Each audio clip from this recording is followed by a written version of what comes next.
All right, But I think we're doing it. I think we're doing okay. an informal intro, because that's how we do things these days. Ba-da-ba-ba-ba, drum roll, inspirational music, haha. Welcome to another episode of Retireholics. It's your lucky day, people.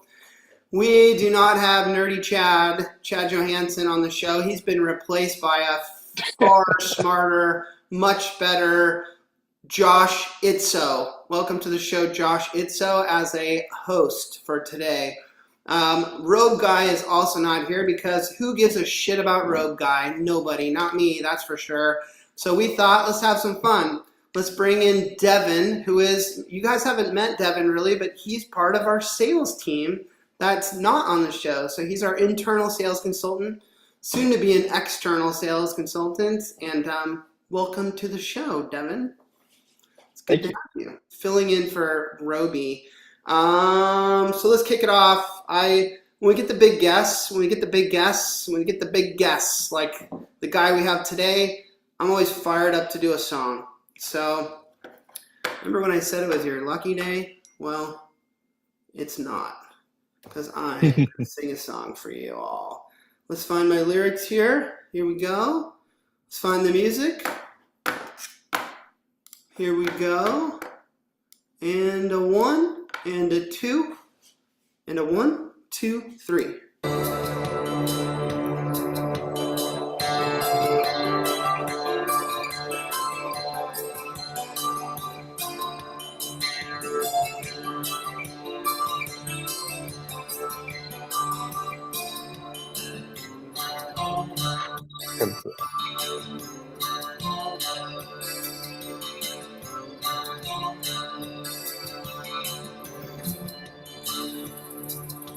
It's not the same. Disruptors are the change. Every day, the old arcades are wasting away. For the legacy, the leads are so cold. The sales teams are bored, just sitting at home. I'm a disruptor, and on a Tesla I drive. I'm funded. Series B has arrived. Funded.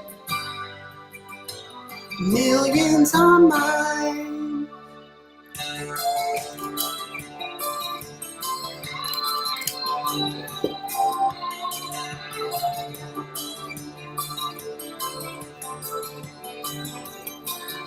Sometimes we sell, often hundreds in a day. The sponsors we meet always give our tech praise.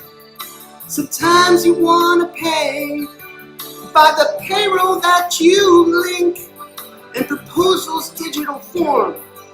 Well, no need for the ink. I'm disruptor, and the Tesla I drive. I'm funded. Series B has arrived. Funded. Millions are mine. There we go. Awesome. Let's get into headlines. Brandon, headlines.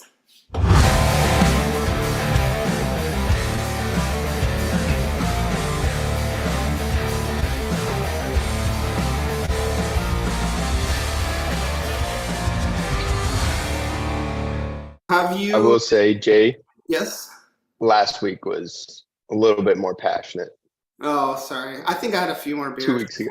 I think I need to drink more before I start. Then I get a little more into it. I would think most rock stars hit the stage with at least 4 or 5 beers in them, or some type of substance that alters their... I think you'd have to. Have you been living under a rock, people? If you have, let me update you. Remember that old Secure 2.0 Roth catch-up thing for the $145,000 paid rich guys in the previous year? They were going to have to do their catch-up as Roth. Well, you probably figured this out, but that sucker's been pushed off to 2026.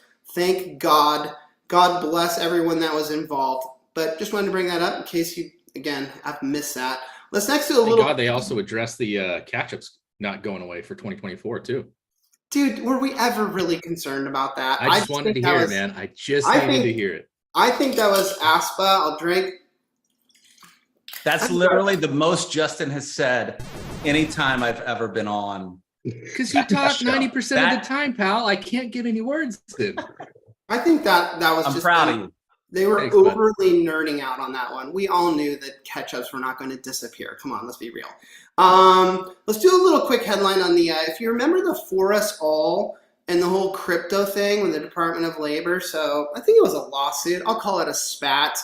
But if you remember, ForUSAll was this record keeper. I think we can call them a record keeper. I don't know. That might be up for debate. We can talk about that. But they were coming to market with, yes, Chad shakes his head no. I might agree with you, so we'll talk about this.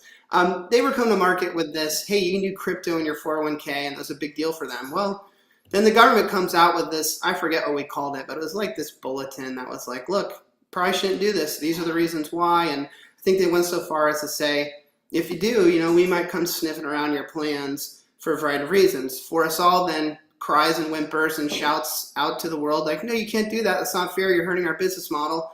Therefore, we sue you. Well, the news is the judge, the courts, sided on the Department of Labor side and said ForUSAll, stop whining, stop being a little baby bitch. And so they didn't. That wasn't actually an excerpt from the court case, but I made that one up myself. The best part of that is they complained that the DOL basically destroyed their business because they had like prospects who were going to move their plans to them or start up plans with them, and then they went away, which really speaks to the fact that their product must have really sucked outside of the crypto shtick. Well, I do know that you just penalized, and I know that it says not drinking tonight. So I'm going to take the first one on his behalf, but then I'm going to need backup from Devin. Oh, did I? Okay. All right. I'll take it. Chad, let me ask you. Because of this news, I dove back into ForUSAll a little bit just to go kind of look at what they're up to. I got to be honest, I was kind of confused for a moment. Like, if you go to their website, they're advertising now that they are partnering with and or snapping on to Voya, Empower, Hancock, Fidelity, and then using their own technology, I can only assume, to sync with numerous payroll providers, track eligibility, streamline enrollment, do the compliance work, maybe a 316 fiduciary, offer up more investments through a brokerage window, maybe even still crypto. But this is different. They're not truly a record keeper, but they're partnering with these other ones. Have they pivoted their business model? How much do you even know about ForUSAll and what they've done and where they're at today?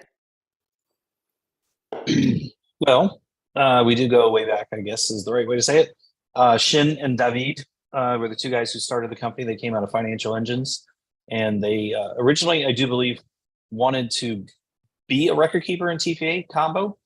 And what their real difference of a value proposition was that they had this layer of an enhanced enrollment process with a narration and a guide and tools and tutorials where they would be able to statistically show you that their system has brought more savers into the system and have higher savings rates. And that was really how they pitched it to me.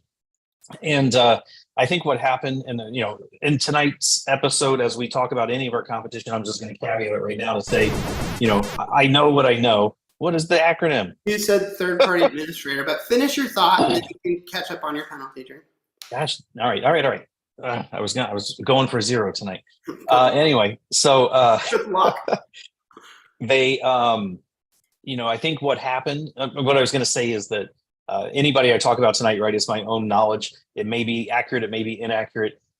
So please, anybody listening, don't take it for gospel. But what I know about ForUSAll was me and you both. that I think they found a hard time trying to convince existing plans to leave their incumbent record keeper for their platform, even though they might have liked a little bit of what they offered. They weren't ready to necessarily move the whole thing.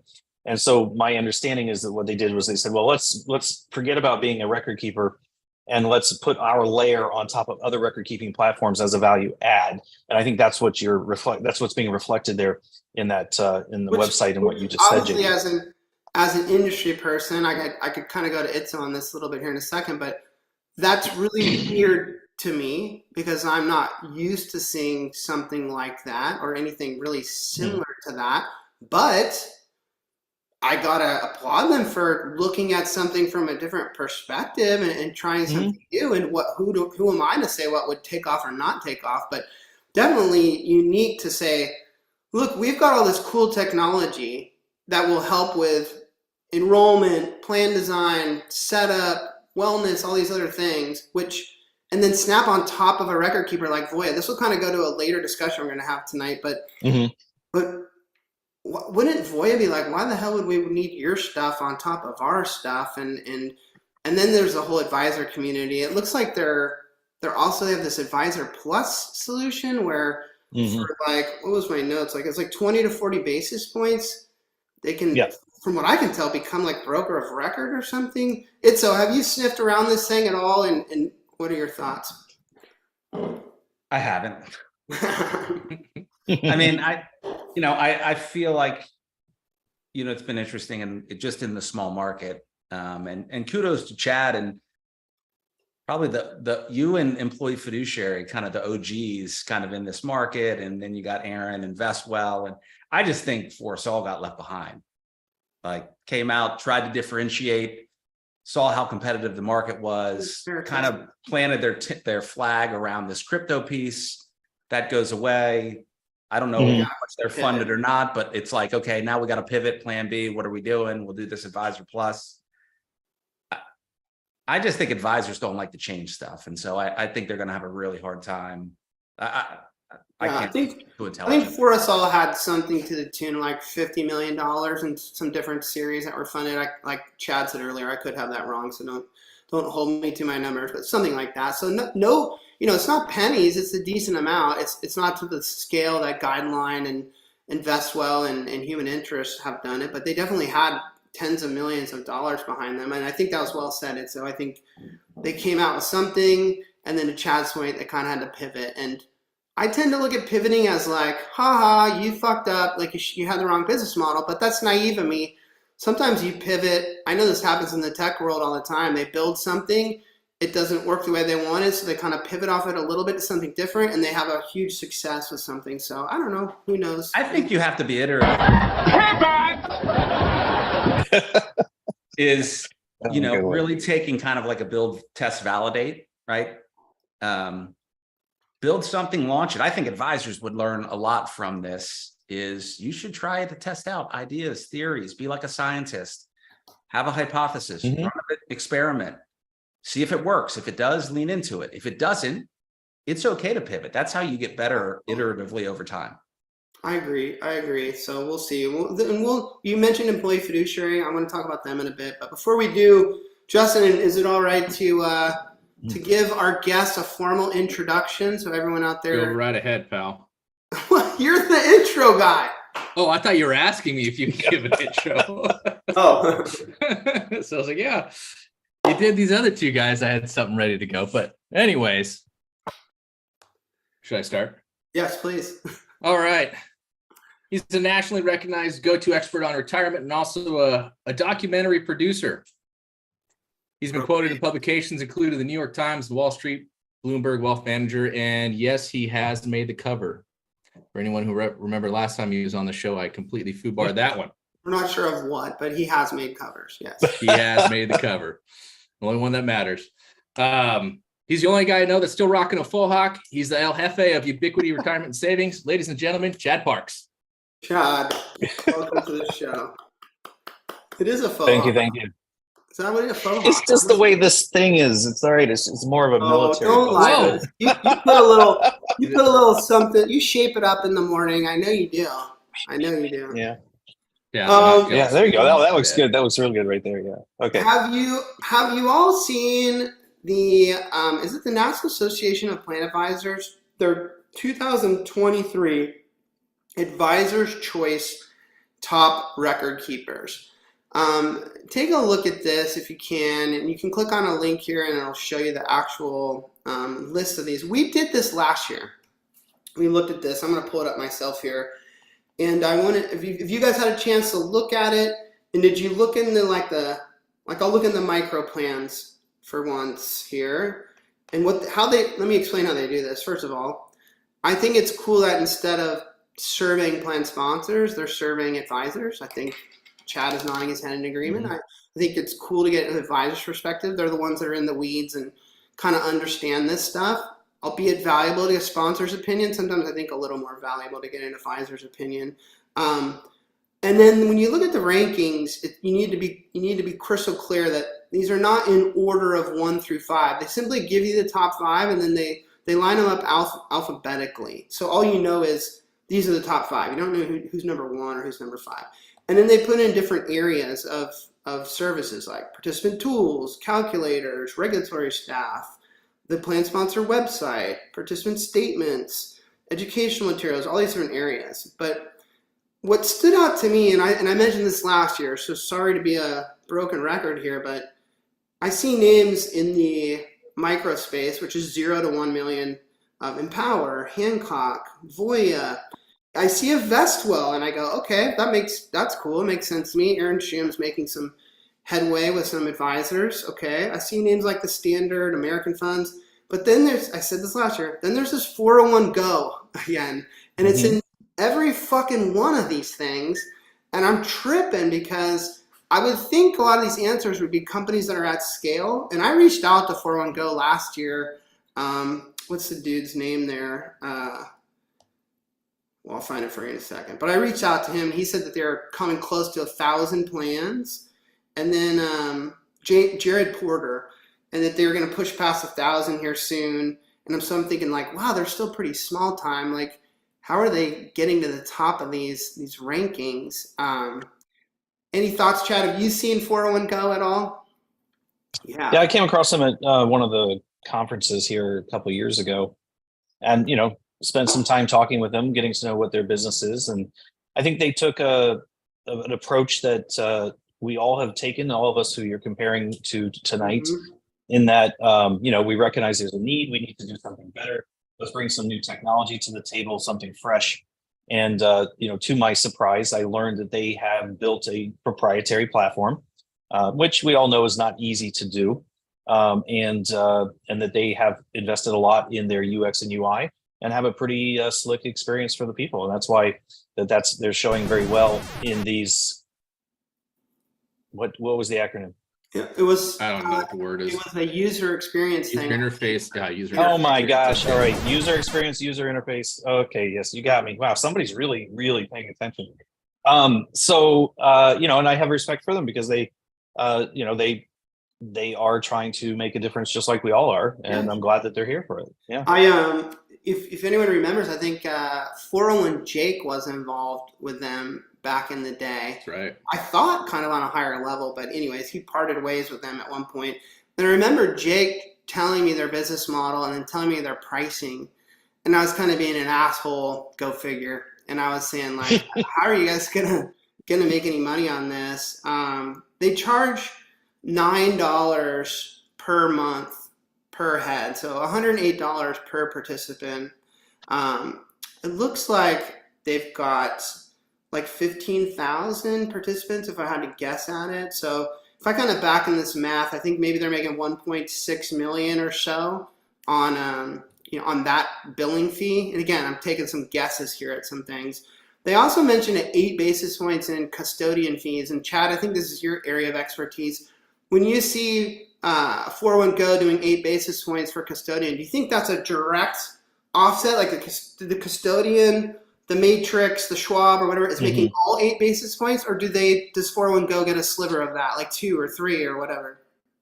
Again, we're guessing. Yeah, for a minute there, I thought you were actually describing Guideline, because that was very much their pricing model as well, where they would quote it on a per employee or per participant basis and multiply it up. And they too have an 8 basis points charge. And yeah, so DeCenso here is saying in the chat, and he's right, the custody ad matrix, can range anywhere from 2 to 5 basis points. So yeah, I'm imagining that We're getting a few. both Guideline and 401 Go are definitely just marking it up a bit, probably just to cover the administrative Yeah, which is, connection and everything that goes with it.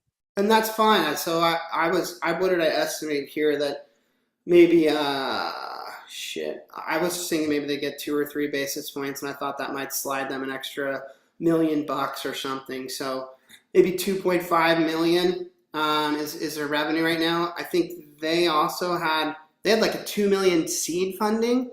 So I don't know. It's another one where I start to be a little bit of a hater, where I'm like, okay, so you're doing 2 million in revenue.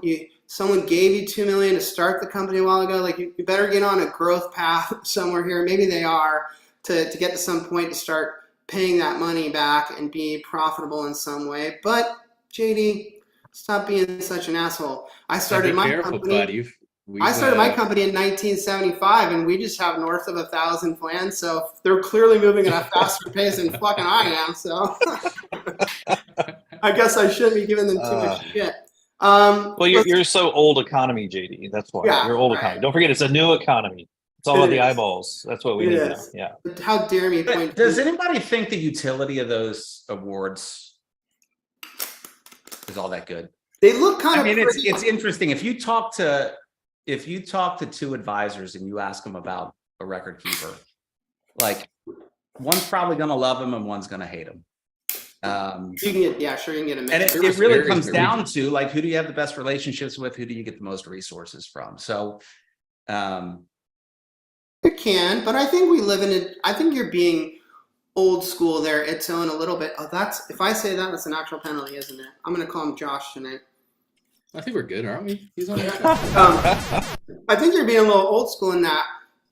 I think we're in a tech forward space right now, or part of our evolution, where there might be new inventions and new things and new efficiencies that advisors and sponsors find pleasing or good that we didn't have 5 years ago, 10 years ago. I don't know. I'm kind of making that up a little bit, but I'd hope to feel like we're kind of in that space. But I will tell you this. When you go to 401go's website, they have these rankings on their site, like these little stamps of approval.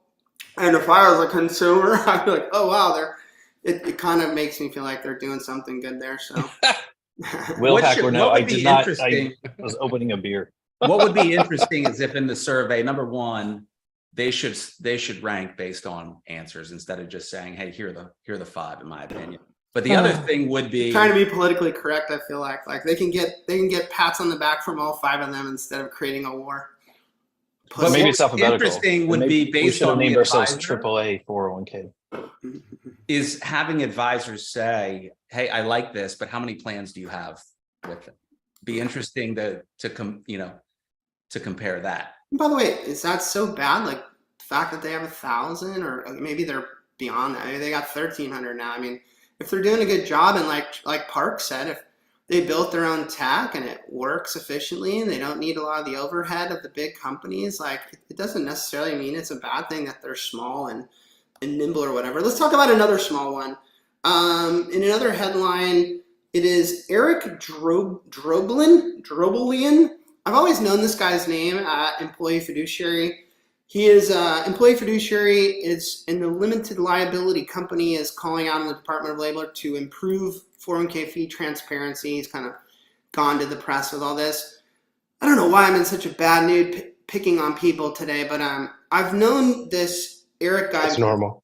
Every fucking thing he puts on the internet is an attack on the industry and its fees. Like literally, you cannot find a post from this fucker that isn't like, oh God, look at Hancock, look at American Funds, look at Principal, look at Voya, they're ripping you off. And if you come to my company, we're going to give you a far better deal. If you go to his website, you literally can go and click on hundreds of PDFs that compare his fees to these legacy incumbent providers like the Hancocks and the Voyas. What have you. Oh, I read going up. And basically what he's doing is comparing his institutional share class of Vanguard to whatever share class they're stuffing in there. And it's a bit of apples to bananas in the sense that his program's fees don't include advisors and their costs, where I'm sure the Voyas and Hancocks, when you do their average, does. So that's a chunk of those fees that aren't being compared to.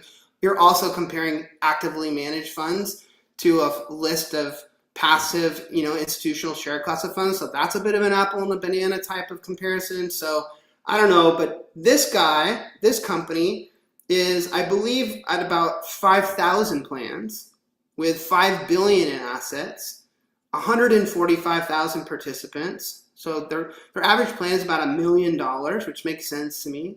And they're right around 30 employees, which is kind of how they build their pricing model. They're this 1,500 base. And so they might be doing $8 million in revenue. And it's kind of a similar model what we talked about with 401go in a way. Employee Fiduciary, I'm going to go to you first. You said you're familiar with these guys. So they're chugging along, 5,000 plans. I mean, they've got a good little business. Eric's a good dude. He's passionate. He's a smart guy. When I literally, the very first plan I ever worked with was I put with Employee Fiduciary. God, you're such a little cheapskate. Why would you do I was, and I could get, I think the key here though is like every business, think about advisory firms. I mean, if we're using what you're talking about with 401k or 401go in Employee Fiduciary, like there are a lot of advisory practices that have $1 million in revenue, $1.5 million, $2 million in revenue that probably work with big companies. And so the argument could be made, well, they're too small to be able to work with a company of that size. I mean, if you're delivering good service and you find your niche, like Employee Fiduciary, it's all been about fees with them. Find your niche and have at it. You can build a really good business. And if you keep your promises to clients, whether you're an advisor, a record keeper, a TPA, whatever it is, you can build a really good profitable business. Chad, do you ever do you think it's good or bad when people are waving the flag and yelling through the megaphone that the industry is ripping them off and that they've come to save the day? Because me personally, I get offended by that. But what's your take on this? This is a common strategy. We're seeing it played over and over and over again. I mean, there's a lot to this. My background was that I used to be a certified financial planner in addition to being a registered investment advisor before I started this company. And as a certified financial planner, we have ethics and we know the power of compounding. And when you see inside someone's retirement plan, that this was, remember, before fee disclosure was even a thing, right? These hidden fees of 250, 300 basis points, of a wrapper, in addition to the costs of the investments. You do that math and you compound that. And you might remember there was a while ago, it was Teresa, what is her name? Teresa Gerladucci, and a couple of those other folks in one of those things from the New School in New York did a study and said, hey, these fees are costing you a third of your account balance over your lifetime. And the industry went nuts. They're like, no way, that's not right. Well, you put those numbers in a spreadsheet, it's true. It's $160,000 of fees for a $500,000 balance at the end. So, I've always been a big proponent of the lowest cost possible, especially when it comes to inside that saver's account, which means push those basis points down. But, you made a good point earlier, JD, which is, you have to be sure to do an apples to apples comparison. Before I was a financial planner, I was a stockbroker. And so I had all my licenses, was taught everything about investment analysis and risk adjusted return and beta and alpha and all those things. So I'm almost too, and this is going to sound so egotistical, you guys are going to hate me. I'm almost too smart when it comes to, there's the headline, Park says he's too smart. When it comes to knowing about investments, right? And you have the bogle heads who are all about the low cost plan, the low cost investment. But I can tell you that just because something costs 10 basis points doesn't mean it's the best investment there is, because it's risk adjusted return. What are you getting in exchange? So I always used to say, I'd gladly pay 100 basis points for a fund that's going to get me a 15% return with a beta of 0.7 versus pay 10 basis points for a fund that's going to get me 10% return with a beta of 1. You know what I mean? So it's not about the cost. but that's me on a tangent. Yeah, well, The- you're right, because the- it's complicated, because we go to the investment side, because when you talk about that, I kind of feel like you can have the Boglehead argument, that's fine, but now we're just talking about, do you want a passive fund versus an active fund? And then the next debate we have here is, okay, are we going to use an institutional share class, or are we going to use a share class that's got some revenue built on it? Or are we going to use an institutional share class and then build a wrapper on top of that? I could give a fuck which way you want to do it, because it all washes out the same in the end. But when I look at Hancock, Nationwide, Principal, Empower, Voya, and I look at the fee structures they have for startup plans and $50,000 plans and $100,000 plans and $250,000 plans and all the services and all the tech and all the support and all the enrollment and everything they give to them, I don't think it's expensive. I think they're losing their fucking shirt on those plans. And when you tend to run out those costs and you run them out over 20 years or 30 years, we're forgetting the fact that that plan grows from 250 to 750 to $2 million and gets breaks in their pricing. Like, they get repriced, they move to different products. They don't stay on that 1% wrapper for the entire life of the plan. So I don't know. I just, as someone who lives, breathes, and sleeps in the micro market, you can't tell me that they're expensive. And when I actually compare them, true apples to apples, to the guidelines and the human interest, especially human interest, I don't really see that much of a gap between the two, like when you really break it down. And then we get down to the last argument, which I would agree with you on this, is if we can drive down basis points and shift costs to an employer cost where they write a check, then that would be a great direction to go. But again, I think most of these vendors allow for that. So it's really an advisor or client driven choice in that space. Like, you can still in the micro market go to plan sponsors and say, hey, would you like to pay for this instead of it being an asset-based fee borne to your participant? That's an option. And I just think there's a lot of hate thrown at those legacy providers, and I'm not so certain that it's fair. Sure. Well, I'm going to pick up on that theme there with the hard dollar cost to the employer. And, for anybody who's practicing today, and advisors especially, what you have to make sure that we take the tax credits that are available into consideration now, especially in the first 3 years. If you're that 20-person company, there's $5,500 on the table for you. So why wouldn't you put all the costs to the employer to get the billable tax credit, and then the participants' accounts have that much more chance to earn. So it's, fees, there's a fine line. This has been an argument forever in this industry, right? What is a fair amount and what is an excessive amount, right? And and disclosure helped that, because it shined the light on pointing to people with 4A/B2 and the others. This is where your fees are. This is what you're paying. And and I think there was a firm there, I won't name names, a while ago, who happened to come out and very publicly say, hey, anything under 100 basis points is fair. Well, it just so happened that they were like at 96 basis points, so of course it is, right? And then we see advisor fees getting pushed down. We see anywhere from 50 basis points to 25 basis points, and there's some who do less. But it really, to your point, it's economies of scale. You got to start high to go low. And I would be an advocate for like a hybrid model, which says that, there's a balance between fixed costs, hard dollar costs, and asset costs. And as those assets grow, yes, the asset fee should definitely drop and perhaps get balanced by the hard dollar. So, and then back to your point, the micro market, let's not forget, what's 0 times Thank you. Anything is 0, is like, so it doesn't matter. And by the way, this is all happening in the micro market. Like, this is where these companies are hunting. This is where this narrative is being shared. And so I'm glad you brought up that final point is, look, 1% on a startup is 0. There's no assets, and 1% on 50K is $500. Like, this is not a lot of money. And I think it always gets blown out of proportion. And mind you, I think what's funny, we've talked about this before, I'll move on, but is that a lot of the solutions are the new ones are, let's build a client, which again, I think is good.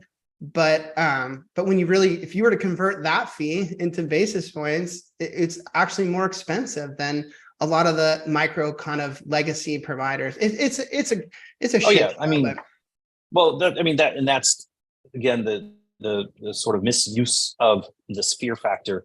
I really don't like when we're when people try to translate my fees into a percentage of Right. assets, because I'm off the charts. Yeah, that's You know, not fair. I charge $6 a month per participant. Well, if that person has $1,000 balance, that's 7.2%, 720 basis points. Your highway robbery. Like, but what they don't realize is that's a fixed fee that will never go up. Well, I shouldn't say that. It may go up I sometimes, hear you. Yeah, but yeah. it is, you know, and if you multiply $72 a year by 30 years, what's that? $2,300, something like that, versus that basis points times 30 years, which just goes, right? I've done these models. I've got spreadsheets out the wazoo. I can tell you that a flat fee model is about 10 times less expensive than an asset model if it remains static. Right. And so, you know, so I kind of agree with Eric. I mean, I haven't kept up with him in a while in terms of his approach and what drum he's beating, but you know, it does need to continue to be part of the debate. Well, let's go to this. Let's go to the big one then. The big topic for tonight. If I'm hating on this concept, I'm clearly wrong in that it works. At least that's what I'd like to propose to you guys tonight. Because when Guideline, and we had Kevin on the show, he's actually was one of my favorite guests to have on the show. I thought he was really intelligent. I learned a lot from that night. But when you look at Guideline, Human Interest, who we've also had on the show, Vestwell, who we've had on the show. We talked a bit about this ForUSAll thing. There's this smart company, you know, that's from the United Kingdom that came over, that's got a lot of money behind them. But when you look at Guideline and Human Interest and Vestwell specifically, and even drill down further and just look at Guideline and Human Interest, because they are the ones with like hundreds of millions of dollars in funding behind them. I think, Chad, when you were on the show last time, you had mentioned like over $1 billion has been, I think that's true. Yeah. It's way beyond that number at this point. Especially if you count a census, you know, because they're about half of that, There you you go. know? So, yeah. I thought that these companies were going to fall flat on their face. As I looked at their pricing models, as I looked at what they're doing, I just didn't see success for them. And I kind of sat on the sidelines, like waiting to like watch this all implode in some way. I think the jury's out, and I think I've been proven wrong. We could still argue about their profitability and how they're going to pay back the $350 million that, you know, that they owe, because obviously they don't just want to pay back the $350 million, right? They got to pay back a lot more than that for that to be worth those investors. But the numbers that they've done are staggering. I mean, Guideline is pushing, I think they're north of 50,000 plans at this point. And that's happened overnight in my eyes. And Human Interest is on a great pace too. I mean, they're landing on the top 10 of record keepers in terms of new sales in a year, you know, obviously behind ADP and Paychecks. But if both those companies are in Plan Sponsor Magazine's top 10 record keepers in terms of new sales, JD, you were fucking wrong. Like, they are disrupting this industry. So I'm going to go straight to you, the original gangster of 401k disruption, founding the online 401k, which became Ubiquity. Is the jury out? Have Guideline and Human Interest proven to the legacy providers, the incumbents, that they're here to play and they're for real? Short answer, yeah. You know, there's an addressable market. There wasn't infrastructure and systems and distribution that could cost effectively go after that addressable market. And they brought technology to the table. This was mentioned a little earlier, and it made me think that, you know, the cost of technology continues to drop. Right. You know, when I first started this, you know, we had a, you know, $2,000 scanner in the office. Where do you find a $2,000 scanner anymore, right? I mean, that's just an example, right? But, you know, when I started, we had to literally buy our servers from Dell, and then we had to put them in a rack, and we had to plug it into the internet. Today, you got Amazon Web Services. You can have unlimited hardware and unlimited bandwidth, is pay as you go. So all those dynamics have come to play to really allow companies like mine and like Human Interest and Guideline and others to leverage the technology to be able to, in essence, create a better mousetrap that is able to scale, that's able to grow, and that's able to really do more with less, because that's really the other key. You know, we've invested heavily into our own platform. We continue to invest into a lot of automation. This next wave of AI is very interesting, in terms of what else you can continue to have computers do for you. The days of having an army of people click buttons, that's why this is why the end of the market's been ignored, and so it's been, when they came into the marketplace, I think last time I might have said, and I've said this a lot in other places, imitation is the sincerest form of flattery. So, well, we are very flattered these days, right? We are being imitated very well. Right. But also each of them has a unique angle to their business model too, which I think is, oh my gosh, what in the heck? You said artificial intelligence a while ago, but you can always keep going here. Yeah. Okay. So, each of them brings a little bit of a different business model too. So it's hard to say that they're like kind comparison to each other. Yeah, but and myself included. But I have to oversimplify and think that a lot of their success was this flag waving and this megaphone that I just talked about.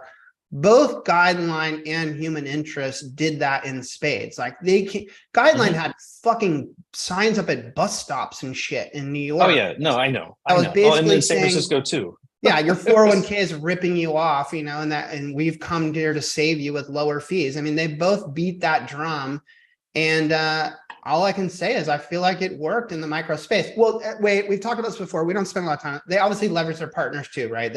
They leverage payroll providers better than we had as an industry. Like they kind of knocked it out of the park with both of those.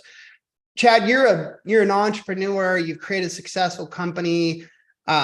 Ubiquity's, you're north of 10,000 plans and north of 100 employees or something. I mean, is that close? Somewhere in that vicinity? Yeah, that's good round numbers. Yeah, that's no slouch work right there. That's good stuff. You must think about numbers. Can you peer into the Guideline? And you're from San Francisco area, or you built your business there? Like, help us understand the venture capital perspective.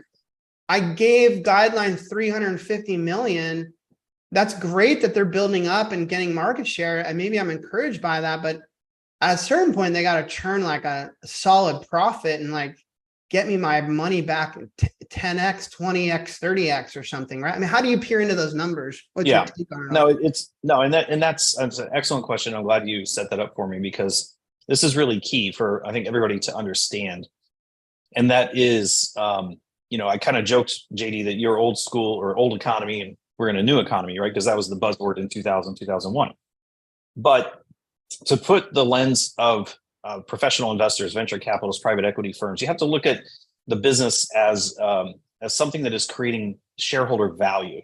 It is by growth, it is by top line revenue, it's by recurring revenue that is very predictable and steady. Or valuation. Valuations, and eventually profit will come. These companies, mine included, I don't want to say too much because I know there's a lot of people on this call who are actually some of my competitors. I can see the names. I see you. I see you out there. But the game of valuation is what's being played. And if you don't believe it, or you don't want to believe it, I will point to 3 or 4 companies which are fantastic examples of that it actually can be successful. And they're not in the K space. They were in the payroll space and in the HSA space. And the 4 companies that I always reference are Paylocity, Health Savings Account. Keep going. Oh my gosh.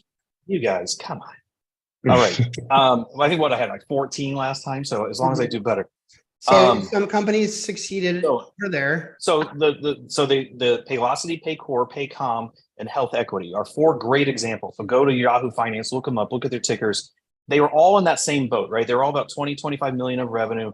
They had a tear where they grew up to $100 million of revenue over a 3 to 5 year period.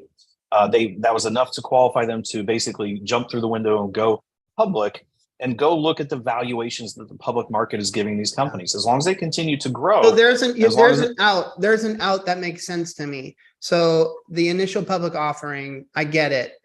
Even though that's not my world, Human Interest has talked about this being their game plan from the get-go. I mean, they originally were telling news media that it was going to happen sometime this year was their goal. And they laid it out like they wanted to get to a certain amount of revenue, and then they were going to make it happen. And so they were valuing their company, I think, at $1 billion at some point, which again, I get into these multiples, and and I'm trying to figure out, like, their fee structure is fairly low. I don't think they're running a huge profit. And you're so right. This is the dad, and this is my father in me, right? It's like, you gotta Yeah. run a profitable business to be worth something. And I know I've said this before, but we can't ignore the fact, right, that interest rates went from 0 or negative to where they are now. I mean, the world in terms of venture capital has been turned upside down. Is it possible that even with human interest's growth, that they go back to their investors to keep the lights on or get more money? And by the way, they are growing. I mean, they just opened an office in some other state I saw. It looks beautiful. But will the investors continue to funnel money their way, even in this current environment? Well, And I'm not gosh, there's so suggesting many Guideline or examples. human interest doesn't turn a Yeah. profit. I think It's they kind of definitely going to do. be a down. It's definitely going to be a down round. Well, compared yeah, to where they see, raised I mean, last time. And to be fair, this is the game the investors play, right? Yeah. They set the valuation. They get your head full of unicorns and big dreams. You're a $1 billion company. Like, wow, I've got 30 million in revenue. I'm a $1 billion company. Sounds good to me. But Right. then it's just to like he said, was to like, so that then when they have to come back later, they're going to punish you, right? And they're going to own more of the company. So that in itself, this whole thing is a game in itself. The vehicle they've chosen in this time are small business retirement plans. Makes sense? And because it's a viable market, it's a huge opportunity. 5 million small businesses, 50, 60 million people. Secure 2.0, state-run mandates, like, there's we got blood in all the water, this positive behind us, all this positive wind behind our backs. And I'm glad I was promised myself I would say this tonight. No one company can solve this problem, Sure. So the more the merrier, right? The Fidelities can't do it. Vanguard can't do it. Imagine what if we get a federal mandate? What if, how in the world could we as an industry absorb Right, 5 million small businesses Brian Graff said that exact thing on stage. It's like, we don't even have the people, like we'd have to expand our industry to do it. Yeah, I hear you. It's a great challenge to have. To me, and I'm sorry to anyone out there that feels like, this is a reoccurring subject. To me, it's just the biggest thing happening in our industry. I think if I would have 10 years ago looked forward and been like, there's going to be all these brand new companies playing right alongside Fidelity and Voya, I wouldn't have believed it, Josh. I think if you go back and with what Chad said, which I agree with, I mean, if you think about disruptors, it's really, if the goal is to expand coverage, which I think we all agree, then I would say absolutely. The more, but Josh, come on, I'm not trying to be an antagonist. That's not their goal. Their goal is to make money. That's why they're venture capital. Everybody's goal is to make money. If your goal isn't to make money, and that's the challenge with these firms that are venture backed, is at some point, profit is the oxygen that makes your business breathe and survive. Mm-hmm. And when you're using artificial oxygen, i.e., investment, at some point when that's taken away, if you don't have profit, you're doomed. And I think that's the real. And this goes back down to pricing. Unless you go public and you keep the narrative alive and people believe in your $1 billion valuation. So look at the RI, look at the performance of the RIAs who've like a focus, like company art, like advisory. Devin, you want a drink for Josh's registered investment advisor? That have gone public. It is not a pretty thing with there's been a couple of RIAs in the past who've gone, registered investment. Break up, Devin. Devin. 2 in a row. Can I just say it one more time, Devin? All right, just for you one more time. Oh, no. Thank you. Yeah, keep it coming. Like, is there really gonna be, are the public markets gonna be super interested in a record keeper as a public entity? Why wouldn't they? If the smart venture capital people believe this pitch, why wouldn't the regular investor? People are not permanent capital. Josh, they just want to. It's not. But Josh, capital. Let me finish. To walk into that investor room and tell them, and I'm jumping on their side now, the disruptors, to tell them in 5 or 7 quick years that we're going to play right alongside Fidelity in the 401k space, must have had everyone drooling in that room. I mean, imagine the possibilities that could happen. You can't do that. these Wall Street companies are hundreds of years old. It's taken them decades upon decades to get where they are. And then here are these companies. Now, let's make a real clear distinction between Guideline and Human Interest success and Fidelity. Guideline and Human Interest are still playing with tiny little fucking plans, right? I mean, they don't have the assets under management that these firms have, but with a single product line. right.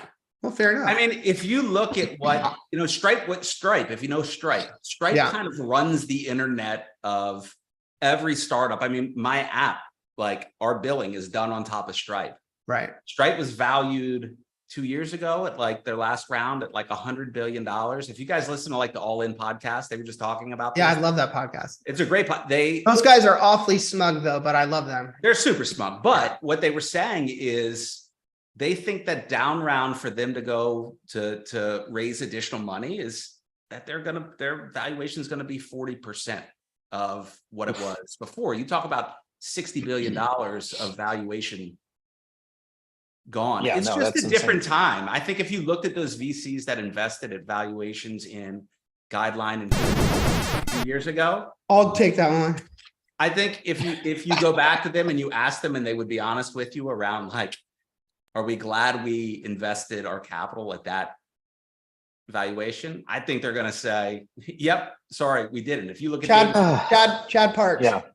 Do you Yeah, think- so I love, let me follow up on Josh's saying. I love what he's saying there, because I have one great example, because this is where some of this might go.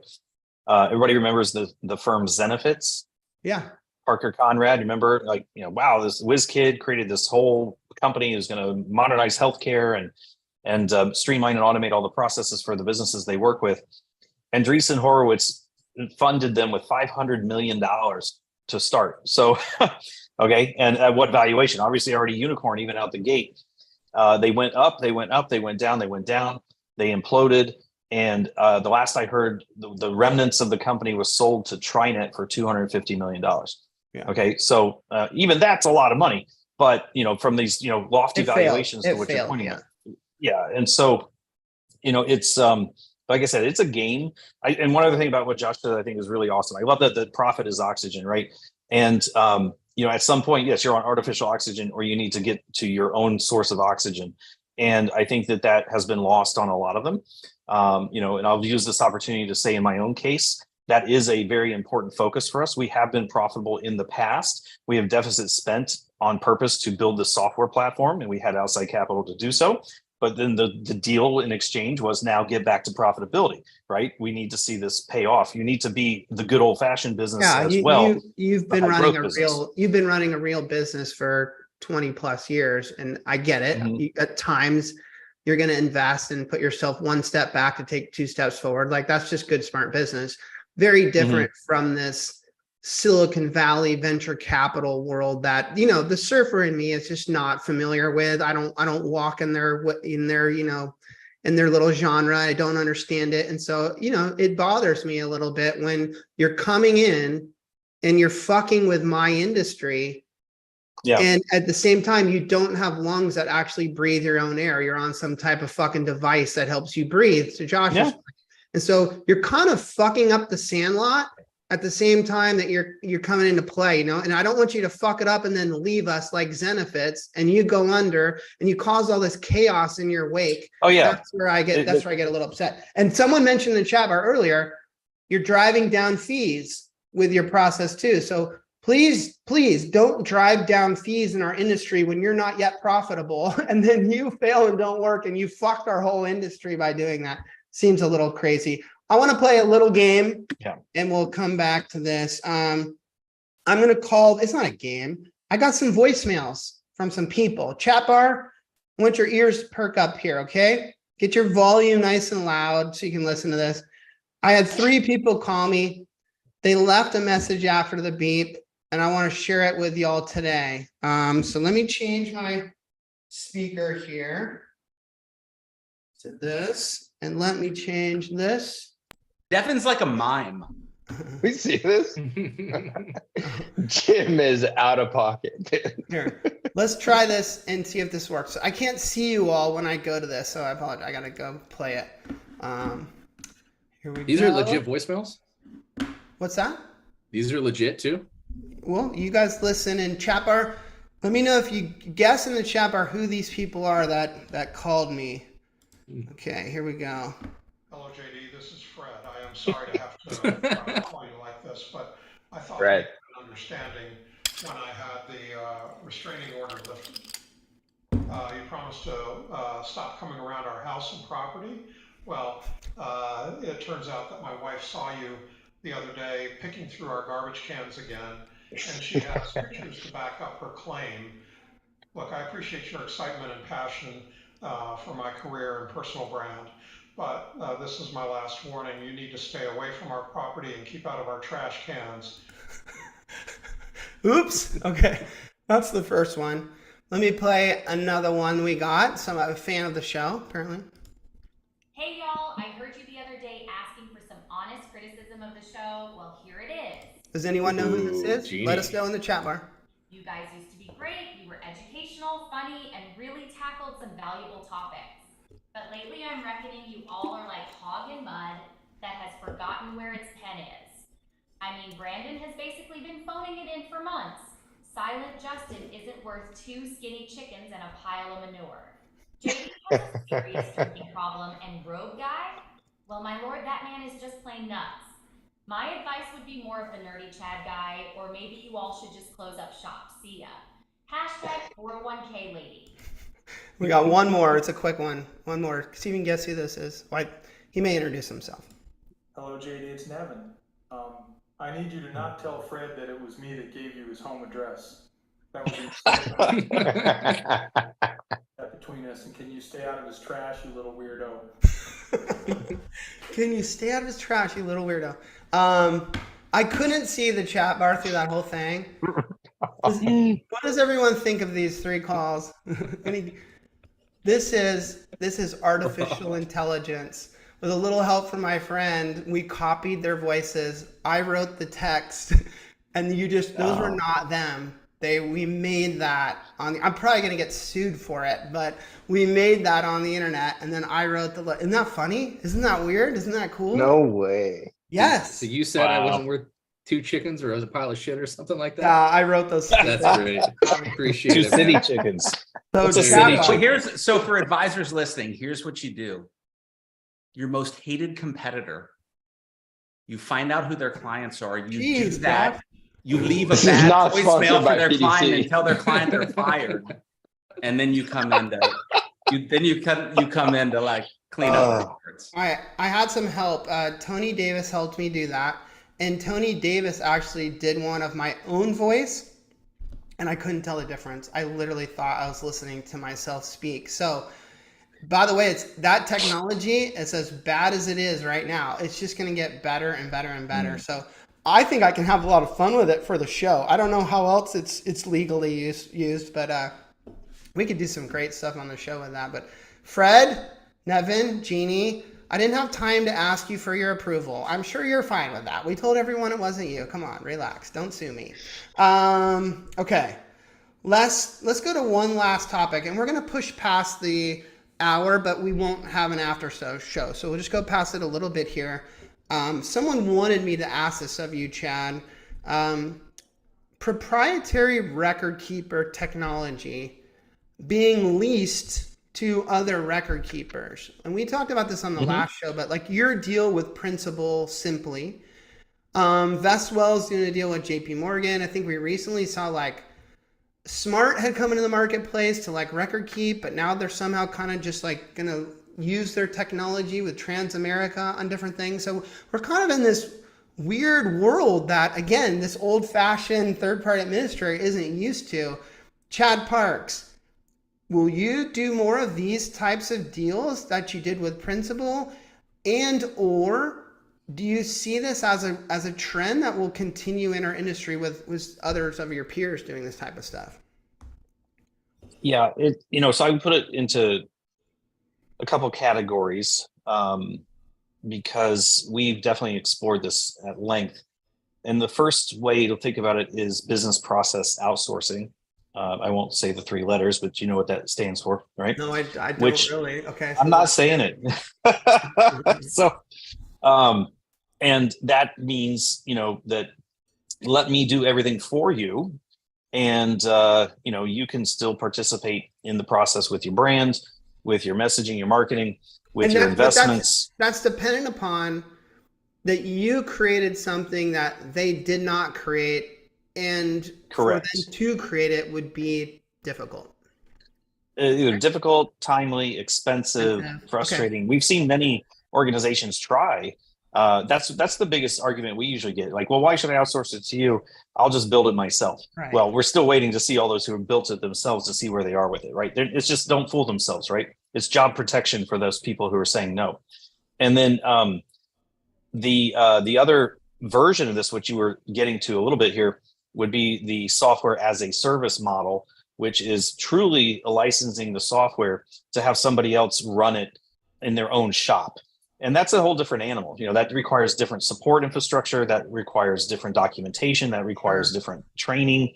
And in my very simple metaphor here, it's either you are going to take an Uber, which is the business process outsource model, or you're going to rent a car. And that's the software as a service model. Not your car. And so, yeah, you got to put the gas in it and drive it. Exactly. And you got to know how to use it. You have the keys. I think where the outside kind of dumb world gets shocked by this, Chad, and I love your insights here, is like, we just kind of look back in and go like, but wait a second, like, y'all are competitors. Like, this is one record keeper working with another record keeper. That's why it's so shocking to all of us. And so if I close my eyes and imagine a world where all of a sudden all these competitors are like partnering on different things, my head starts spinning. Like, is this a world I might live in? Well, I think David Patrick of Schwab a long time ago coined the phrase co-opetition, right? So we're competition, but we're cooperating in the sense, because again, what we said earlier, this addressable market is so huge. You got to kind of leverage everybody's resources to be able to take advantage of it. These legacy infrastructure that these other companies have can't be retooled. They can't find a way to profitably serve this end of the market. So if it means partnering in order to do so, to fill a product gap that they might have, then they're willing to do it. And our value proposition to the folks like that, like Principal, they still get to put their investments in. It's their brand. It's private labeled. They market and sell it, and then we do everything else. And so and then I'll say this generically, not specifically regarding Principal, but generically, firms find themselves in this position usually are losing money on these plans.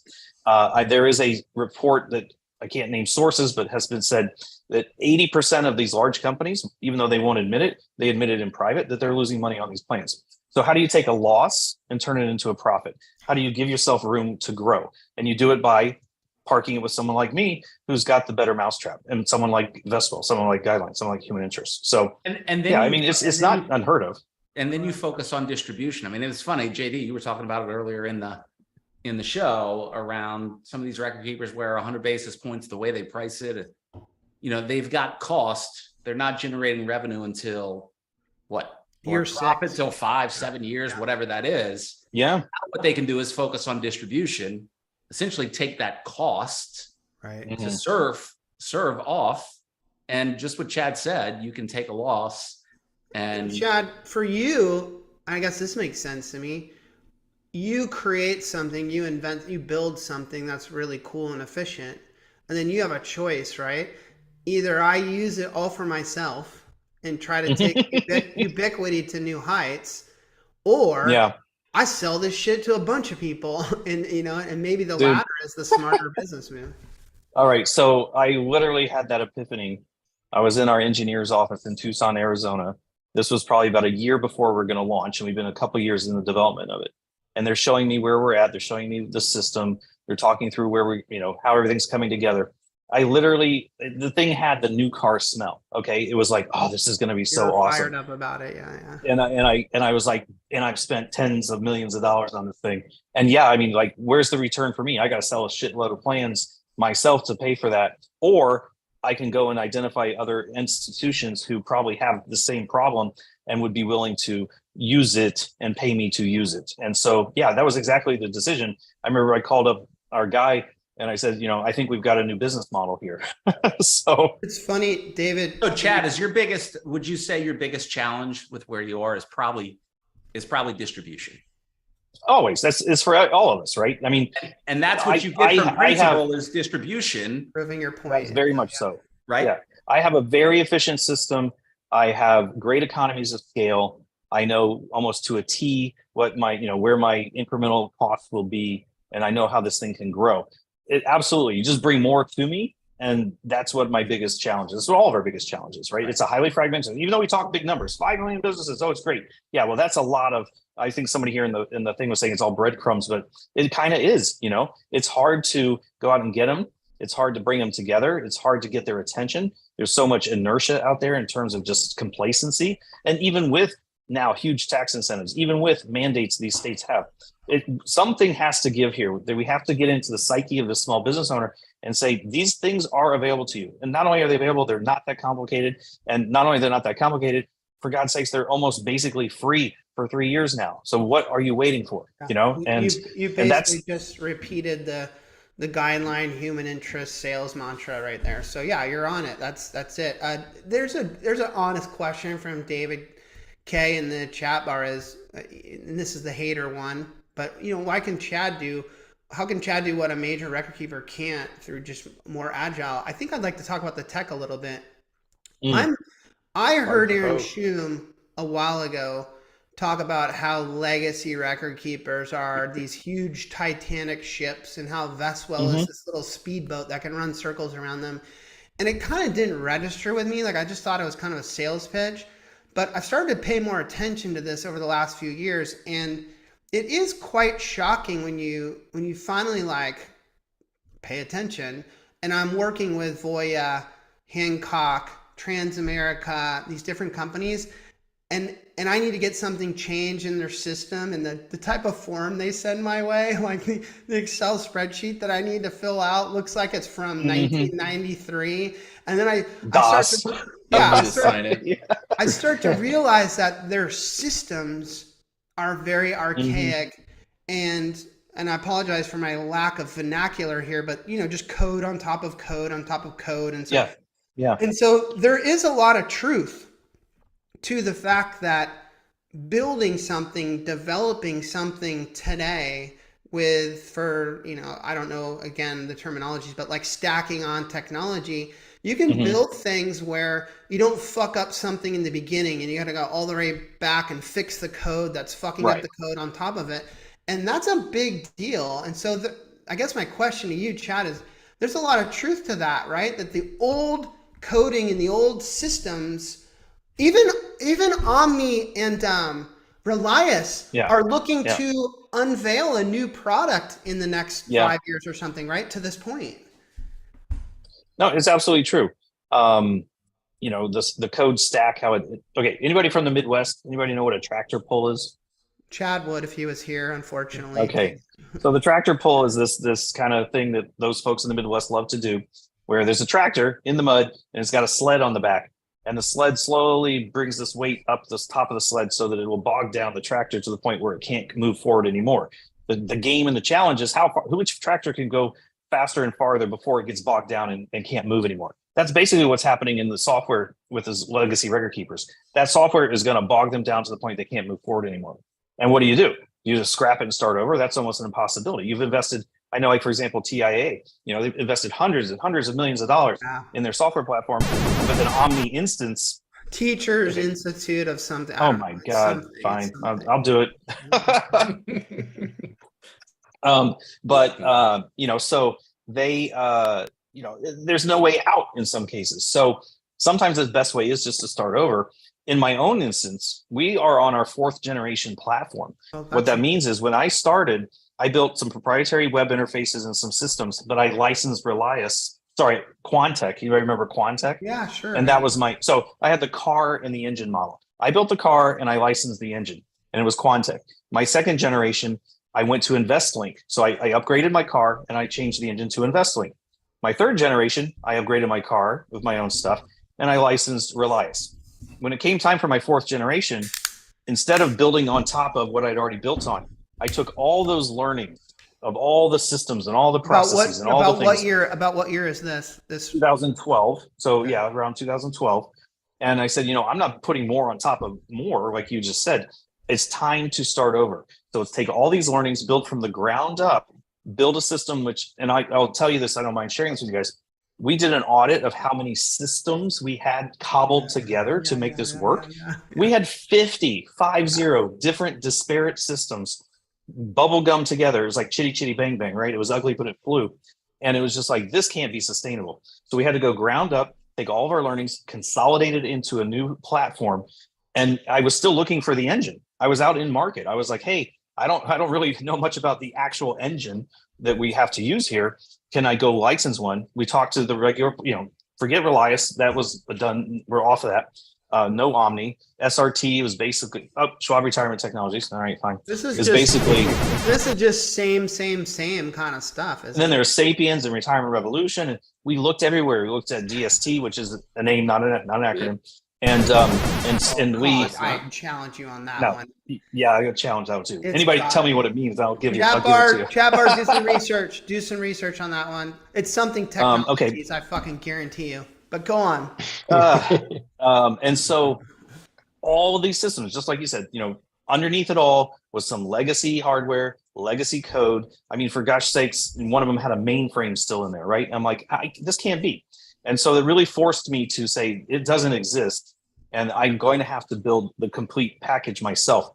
And I went forward reluctantly to do it. And then we hired some folks who were subject matter experts who knew the guts of record keeping, like what are the gotchas, if you could change what you had built. In other words, some folks from Relias came over. If you could do it again, if you could change it, what would you do?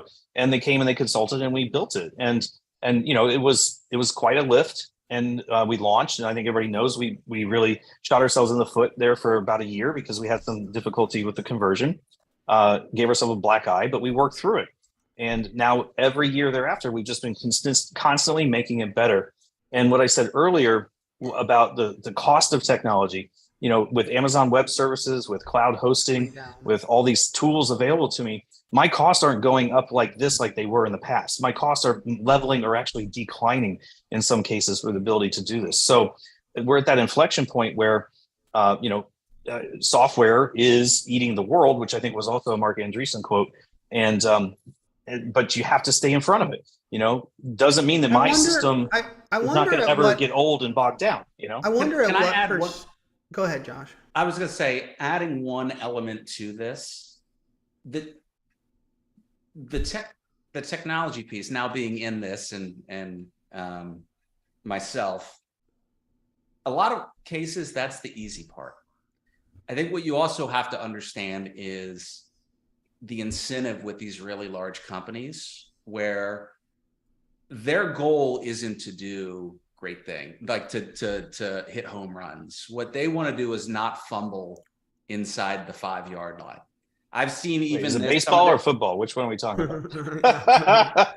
Both. You can use both. But I've even seen this with what I do now, and with some of the really large broker dealers and firms, is you have executive leadership that they don't want to take it's a scary risk. They don't want to take the risk of change. And so it's both a technology piece in here, but it's also the inertia around leadership that says, you know what, it's working.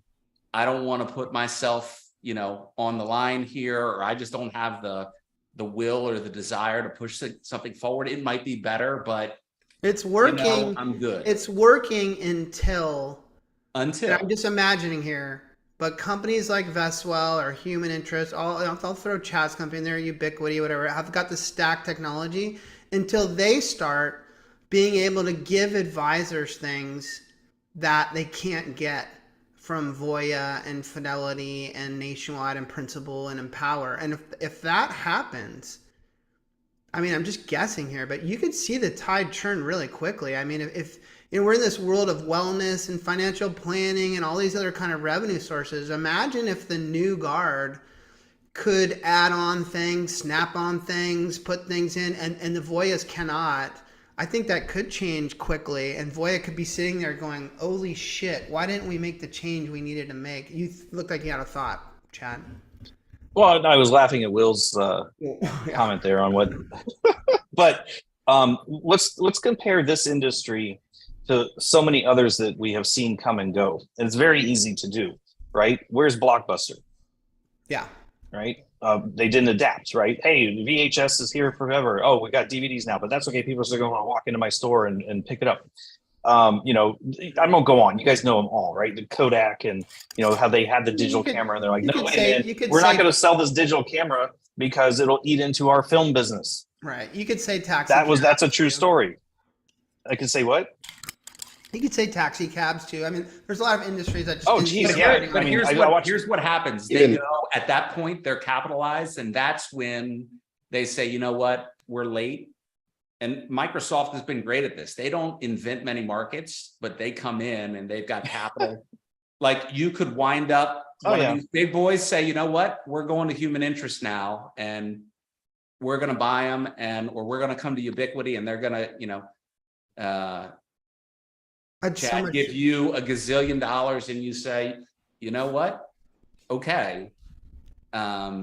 If it comes, I mean, that is an option, right? I mean, I can't tell you how many times in the last 10 years when someone's asked me, like, so when is so-and-so going to buy you? I'm like, I can't speak to that. I don't know, you know, what is if they wanted bad enough. Hey, Parks, we gotta end this for everyone. But what is your number, bro? Like, you gotta sell this thing. Like, what will you pay? I think $1 gazillion's good. Oh, come on. Come on. JD, I cannot answer that question. I'll tell it moves every day. Mine's like, $1 million. There you go. What do you say? Mine's like, I'll buy it, Chad. Let's talk after this. For $1 million, I'll take it. No, not $1 million. Definitely not $1 million. I was gonna share my number, but I won't. Okay. Let's do our champion because we have to. There was so much more I want to talk about. I can't. I mean, maybe I'm gonna have people like you kind of come back on a more regular basis. Yeah, there's a lot more that I want to unpack here, and I do think. And the reason why I wanted to have this subject matter tonight, because we kind of stayed in a genre, right, is I think for the first time, and I'm slow to learn here, but I actually do feel like our industry is on the precipice of some type of change. And if I'm a financial advisor, hell, if I'm a third-party administrator, if I'm whomever, I need to open my eyes to this and kind of bob and weave with it. And so I just think things are changing. I think it's happening at a pretty rapid pace, and I'm excited about it. I'm not scared of it. I'm actually really excited about it. And I think that the people that see it coming and kind of align their business model with it and take advantage of some of these new changes can really flourish in this environment. I mean, look at you. It's so not to plug you, but you developed a solution, a technology that's doing good things. I mean, this isn't something you would have done 5-10 years ago. You're doing that. I mean, that's part of the story of change I'm talking about. I'm finally tipping my cap to these disruptors. I talked a lot of shit about them for a long time, and now I'm friends with these guys, and I'm telling them, patting them on the back. Not that they need my pat on the back, but telling them, hey, you guys you're fucking doing it. You know, I like to see that they're starting to pay more attention to the advisor. That's another subject we didn't get into tonight that I would have loved to. Is like, how important is the advisor in this market, and can we do micro plans without them, and then they grow up, and then the advisors can take them on when they're 1 million, 2 million? I never would have thought I would say that, but I'm starting to warm up to that idea a little bit. Anyways, lots of things. Last week's Shepherd Champion was none other than Sherry Fitz.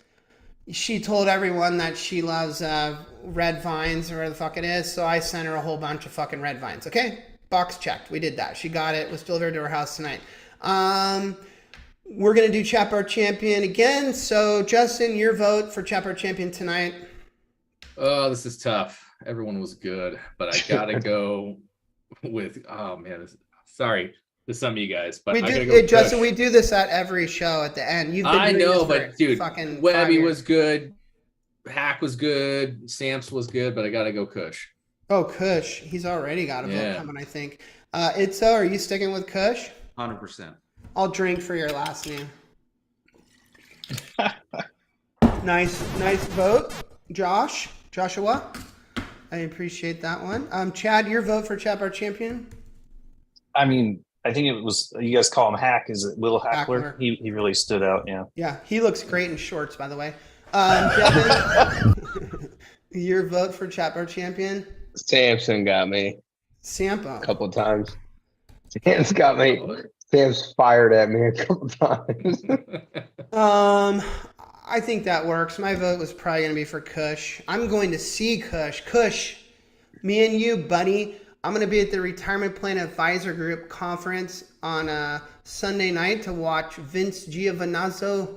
I don't know if that's how you say his last name. Are you crashing that thing? Or are you actually an attendee? No, bro. Those fuckers gave me a pass. Those crazy psychopaths. They literally gave me a pass and allowed me to legally run around there. So I'll be chilling at the Ritz coming up in a few days, rubbing shoulders with those guys. So if you're going to be at that, don't come say hi to me, okay? Don't come say hi to me unless you're Kush. Stay the fuck away from me. All right, so Kush is the vote, and this is how it works. Kush, Hackler, Samson. You know the drill. Ready, get, set, go. You have to finish the following sentence. If you could take Nevin and Fred, God bless them, those icons, on a vacation with you, all expenses paid, just you and the two of them, where would you take them? And why? Or where? You know, be creative. All right, look in the chat bar for those people. We're looking for Kush, Samson, and Hackler's response. And you don't have to be fast, but sometimes speed helps. And then we vote for a winner, guys. Wow, they're taking their time. They're thinking about this. Definitely. If I was gonna take Nevin and Fred, it would be to like some, nudes are allowed island where we could just bathe naked together, surf. You just take him right to a conference. Didn't he retire and just go straight to a conference? Who? Wait, what'd you say? Dude, Nevin? Yeah, Nevin. Yeah, Nevin retired and went straight to a He's not conference. retired. Yeah, he's full of shit. Devin, better late than never, buddy. You're coming on strong at the end here. I thought you were mute, Listen, but you can talk. you two. It's so great to hear you do 12 this to somebody else. Let's go, Hack, Kush, You guys were. Samson. We need some responses here. At a certain point, I'm going to flag you for delay. Well, so while we're waiting, I want to give a shout out to Marco Brown, who was attending tonight. That was a blast from the past. Hope you're doing well, Marco. And I was also promised to mention Ted H. That's all I'll say. So if he's watching or not, Ted H. I did it. I would take Fred Kushner. This is Kushner's. I would take Fred to the police station for a restraining order against JD, and Nevin would be the witness. Is Hackler's still here, right? Yeah. Hackler tubing down the Attadish River because hopefully one wouldn't make it back and I could take over. That's dark. And I thought he was going to say Epstein Island. I'm taking them to JD's house to destroy his trash cans. Let's be clear. I don't fuck with Fred's trash cans. I just like to see what's inside of them.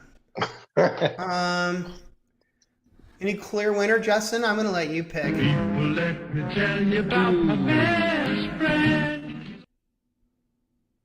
I'm going with my original vote. It's got to be Kush. Can't go away from that. Kush is the winner. Okay, Kush. Hey, maybe we'll give you your Chapter Champion prize at the Ritz. I'll buy you something in Laguna Niguel. Congratulations, Kush. Chad Parks, thank you for coming back and spending time with us. We really do appreciate it. Our audience appreciates it. It's really good we don't all get to hear the perspective of people like you that have built something to that level. You are one man, I know, with a team alongside you, but for you to have 10,000 plans and build your own record keeper and have the brand and the name and be in it for 2 decades, to me is far more impressive than any suit and ties at Fidelity or Voya or Empower. Like, you're the real rock star in that shit, so hats off to you. Congratulations. And Mr. Itzo, you're a little fucking bitch. That's what you are. I haven't seen you in forever. And the audience, we love you. On the other side of that See you one. next time. You helped save the show, and that's how you Peace out, everybody. I feel, baby. Thanks, Chad. Thanks, Josh. Thanks, Noob, Justin. Yeah, thanks, guys. All right. See ya. Like a worn out recording Devin, get used to this side of the screen. Bro. Yep. I couldn't even speak. It's gonna fade out. All right, I guess. And in the personal columns, there was this letter I read. If you like pina coladas and getting caught in the rain, if you're not into yoga, if you have half a brain, if you like making love at midnight in the dunes on the Cape, then I'm the love that you've looked for. Write to me and escape.